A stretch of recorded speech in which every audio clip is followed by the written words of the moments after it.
سلام علیکم، حالتون چطوره؟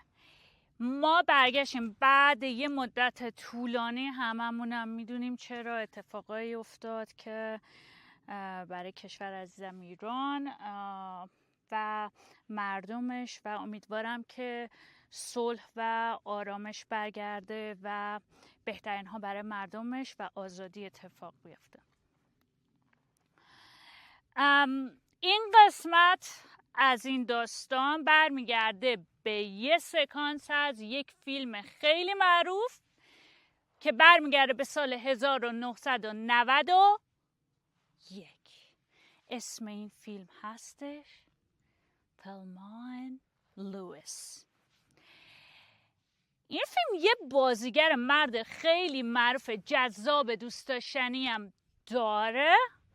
دختره که خدایا خیلی خوششون میاد ازش، منم بدم نمیاد، چرا که نه. نه. و اسمش براد پیت. این فیلم نمیخوام اسپویل کنم که خودتون برید ببینید. مربوط به 2 دختر تلما اند لوئیس هستش. اینا از زندگی روزمره و شرایط زندگی و این زندگی سخت زنان اون زمان و اینکه چقدر زنها بهشون ظلم می شده، اون حقوق مناسب با آقایون و برابری و اینجور چیزا نداشتن و اینا، خیلی داستانی طولانی، خیلی خسته شدن، تصمیم میگیرن این 2 با هم دیگه بزنن به جاده و بی خیال همه چی باشن.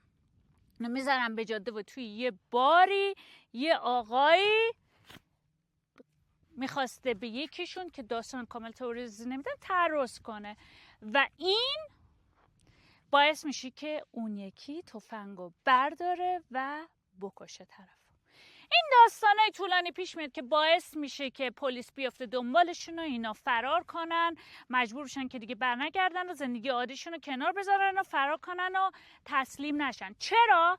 چون اگه میرفتن به پلیس میگفتن، مثل داستان ایران، الان آمریکا خیلی پیشرفت کرده ولی اون زمان نه، شاید نشن حقو به اینا نمیدادن و ممکن بود حرفشون باور نکنن و بکشنش. پس در نتیجه تصمیم میگیرن که تسلیم نشن و همینجوری ادامه میدم از تا میرسن به گرند کانیون. توی فیلم میگه گرند کانیون ولی واقعا گرند کانیونی نبوده و اینجاست. اون فیلم اینجا سکانسش هستش که یه درس بهتون نشون میدم. سکانس آخرش میاد که با یه ماشین آبی رنگ، نمیگم عکسشو میذارم، و از اینجا پلیس که محاصرهشون میکنه حرکت میکنن میپرن پایین. اون سکانس آخر فیلمو بر اساس اون میذارن. حالا بعد اونجا از اون به بعد خیلی میان اینجا و حالا یه سری لباسای زیر و اینجور چیزا گذاشتن. اینجا یه سری قبرها هستش برای میبینید لیجن، برای موتور سوار و برای کسایی که آفرود خیلی دوست داشتن و یه بچه 1 ساله و خیلی چیزا که بهتون نشون میدم. اینجا خیلی سخت پیدا کردنش. من الان لوکیشن رو دقیق، من خودم به سختی 3 ساعت طول کشید که آفرود رفتم، جی پی اس اشتباه میگفت و دوباره مجبور شدم برم بالای کوه ریسپشن داشته باشم، برگردم و و و و و و تا برسیم به اینجا. براتون میذارم همین زیرش مختصاتشو میذارم که راحت بتونید پیدا کنید. اگه خواستید بیاید حتما ماشینتون باید آفرود باشه یا ای تی وی داشته باشه، در غیر این صورت امکانش وجود اومدن به اینجا غیر ممکنه. و حالا اون رو بهتون نشون میدم و